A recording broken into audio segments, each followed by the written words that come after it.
नमस्कार. जय महाराष्ट्र. दरम्यान मनोज जरांगे यांनी लोकसभा निवडणूक लढवावी.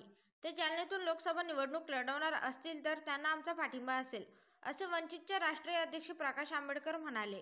दरम्यान ते पत्रकार परिषदेत बोलत असताना यावेळी त्यांनी महाविकास आघाडी जागावाटपावरील सविस्तर माहिती दिली आहे. मनोज जरांगे यांना आम्ही राजकीय मेसेज पाठवलाय. ही राजकीय लढाई आहे. त्यासाठी तुम्ही जालन्यामधून अपक्ष निवडणूक लढवा. एखाद्या पक्षाकडून निवडणूक लढवल्यास त्यांच्यावर दबाव टाकला जाऊ शकतो. त्यामुळे त्यांनी अपक्ष निवडणूक लढवावी. त्यासाठी आमचा पाठिंबा असेल, असा प्रस्ताव आम्ही त्यांना पाठवलाय, असेही प्रकाश आंबेडकर म्हणाले. दरम्यान ओबीसीच्या ताटातले आरक्षण टिकणार नाही.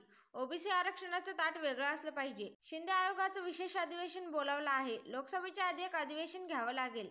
हे फसवा राजकारण आहे का, कळत नाही.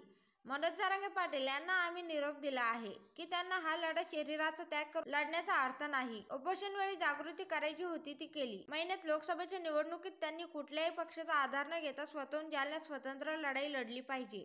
गरीब मराठ्यांचा प्रश्न उद्या कोणासोबत गेले तर लढता येणार नाही. आम्ही आज सूचना पाठवल्या आहेत. त्यांनी जालना लोकसभेतून मतदारसंघातून उमेदवारी जाहीर करावे. ते निवडून येतील ही आम्हाला खात्री आहे.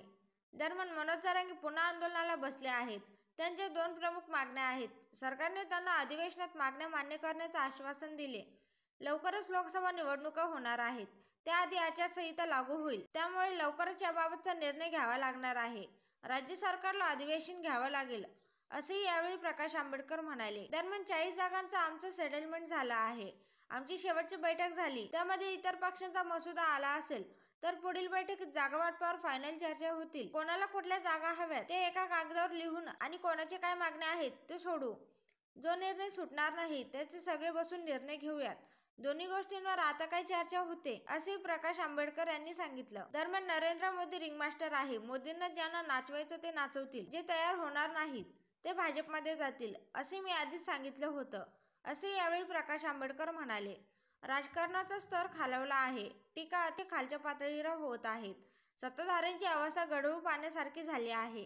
आगामी लोकसभा निवडणुकीत लोक नवं पाणी भरतील, असे प्रकाश आंबेडकर म्हणाले.